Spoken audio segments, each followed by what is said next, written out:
Yes students, आज से हम स्टार्ट कर रहे हैं आपकी थर्ड बुक। टॉपिक का नाम है क्लासिफिकेशन ऑफ रेशो। आज सिर्फ बेसिक बताने जा रहे हैं। There are 4 categories of ratio. First है आपका लिक्विडिटी रेशो, सेकंड है आपका solvency ratio, third activity turnover ratio and last one is profitability ratio और इनकम रेशो। रेशो होते क्या है वो पढ़ना है सबसे पहले। सबसे फर्स्ट आपका आता है लिक्विडिटी रेशो। लिक्विडिटी रेशो का एक और नाम जो होता है वो होता है शॉर्ट टर्म सॉल्वेंसी रेशो। इसका मतलब क्या? इसका मतलब ये कि आपको ये जानना है कि कंपनी की शॉर्ट टर्म की फाइनेंशियल पोजीशन कैसी है।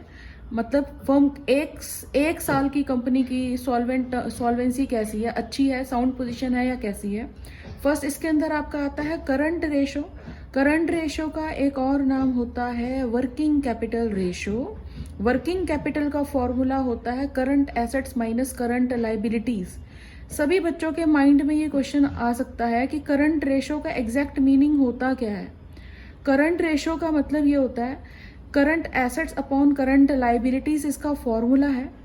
करंट एसेट्स वो होती हैं जो एक साल में कैश में कन्वर्ट हो सकती हैं, और करंट लाइबिलिटीज वो होती हैं जिनकी पेमेंट हमें विद इन 12 मंथ्स करनी होती है। अब हम क्यों सिखा रहे हैं ये रेशो बच्चों को?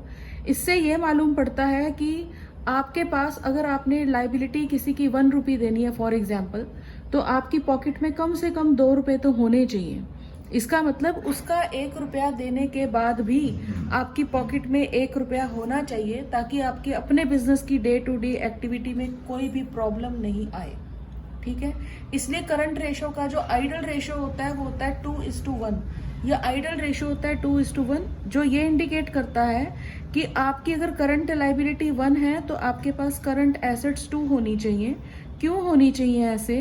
क्योंकि करंट लाइबिलिटी 1 रुपया देने के बाद भी आपकी पॉकेट में 1 रुपया बचा रहेगा, जिसका इस्तेमाल आप अपनी डे टू डे एक्टिविटीज को पूरा करने के लिए लगा सकते हो, कर सकते हो। अब करंट एसेट्स क्या क्या होती हैं? Current investment. करंट इन्वेस्टमेंट को हम शॉर्ट टर्म इन्वेस्टमेंट भी बोलते हैं। अगर न्यूमेरिकल के अंदर नॉन करंट इन्वेस्टमेंट लिखा हुआ है तो आपने करंट रेशो में करंट एसेट्स में नहीं कंसीडर करना। If the term is given current investment तो आपने इसे कंसीडर करना है। फिर आपका आता है ट्रेड रिसीवेबल्स। ट्रेड रिसीवेबल में 2 आइटम्स आती हैं, BR यानी कि बिल्स रिसीवेबल और डेटर्स। ग्रॉस डेटर्स लेने हैं, नेट नहीं। क्या डिफरेंस होता है ग्रॉस डेटर में और नेट डेटर्स में? ग्रॉस डेटर्स का मतलब होता है जो सिर्फ डेटर्स हैं, उसमें भी प्रोविजन माइनस नहीं हुआ, तो आपने ग्रॉस डेटर लेने हैं, प्रोविजन नहीं लेना है। उसके बाद आ रहा है कैश एंड कैश इक्विवेलेंट। ये जो आपका टॉपिक है कैश एंड कैश इक्विवेलेंट, ये आप बहुत अच्छे से करना, क्योंकि ये 1 नंबर का क्वेश्चन आपका फर्स्ट चैप्टर बैलेंस शीट में से भी पूछा जा सकता है कि कैश एंड कैश इक्विवेलेंट में क्या क्या आइटम्स आती हैं। कैश एंड कैश इक्विवेलेंट में कैश इन हैंड, कैश जो कैश इन हैंड है। Cash equivalent means what? जिसको आप, जो कैश के बराबर है, यानी जिसको आप बहुत जल्दी कैश में कन्वर्ट कर सकते हो, जैसे कैश एट बैंक, जैसे चेक, जैसे डिमांड ड्राफ्ट। चेक को डिमांड ड्राफ्ट भी बोल सकते हैं। उसके बाद आपका आता है मार्केटेबल सिक्योरिटीज। फिर आपके पास आ रहा है short term loan and advances given by A company. अगर एक फर्म, अगर एक कंपनी कुछ शॉर्ट ड्यूरेशन के लिए किसी को लोन दे रही है तो एसेट्स होती है, लेगी तो लोन हो जाएगा। उसके बाद आपका आ रहा है other current assets. Other current assets में क्या आता है? Prepaid expenditure, accrued income.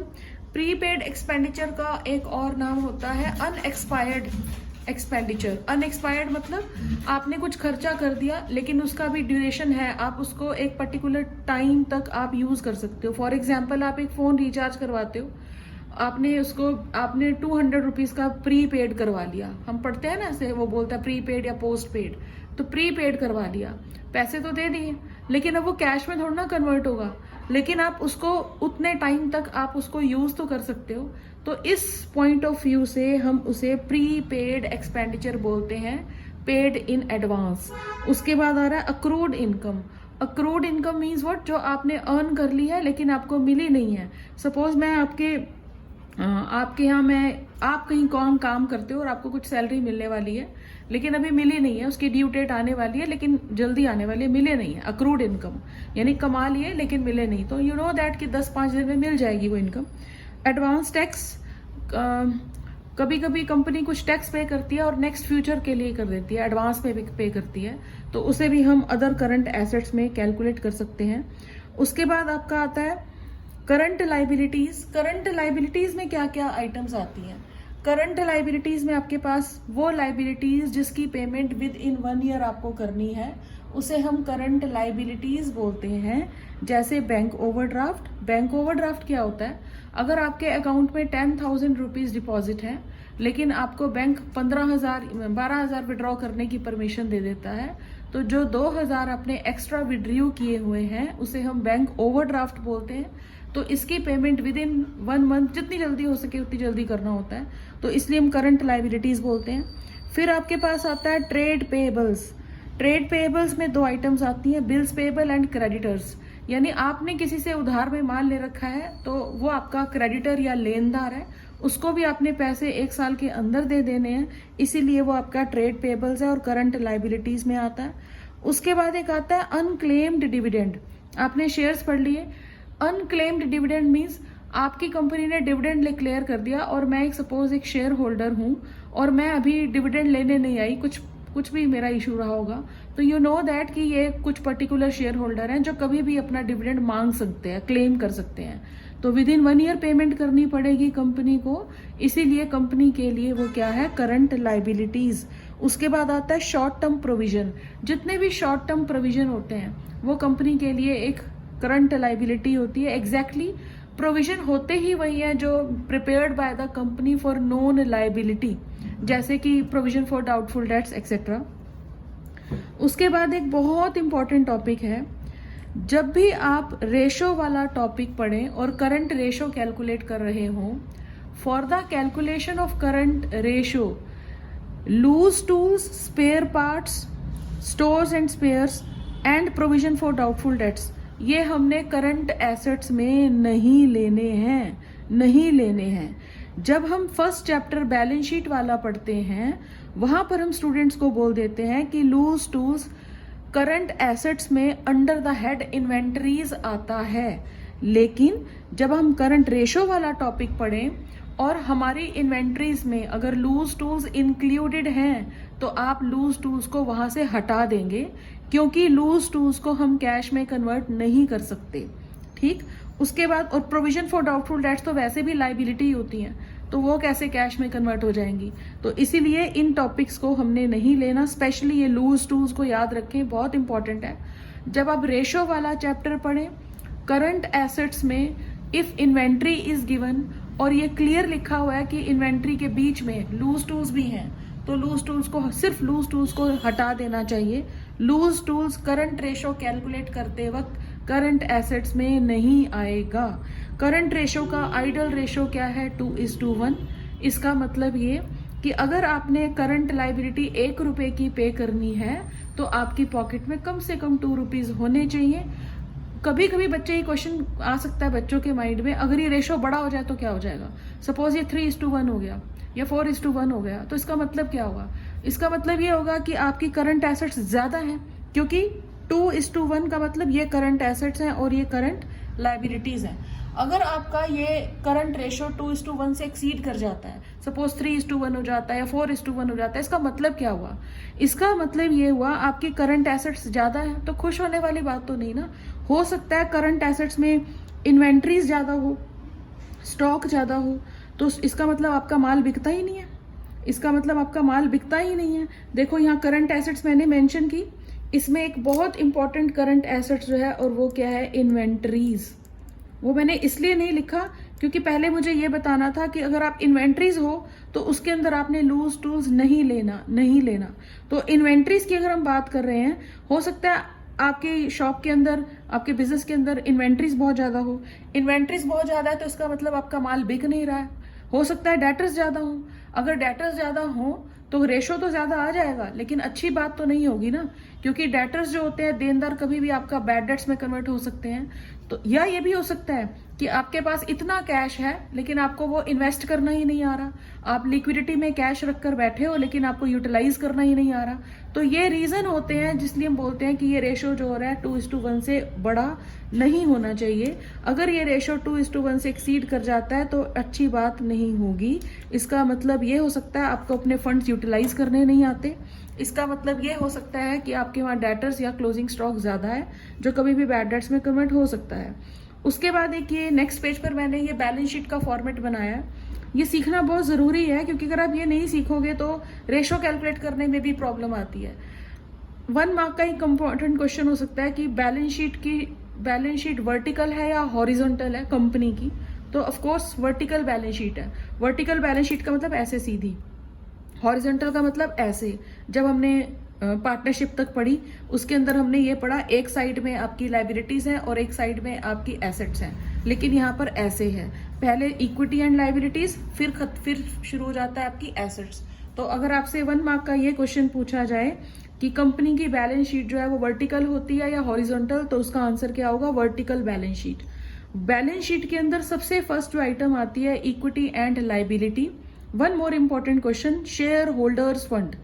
ये शेयर होल्डर फंड क्या होता है? शेयर होल्डर फंड का मतलब है share capital. Share holder fund के बीच में क्या क्या आता है? Share capital.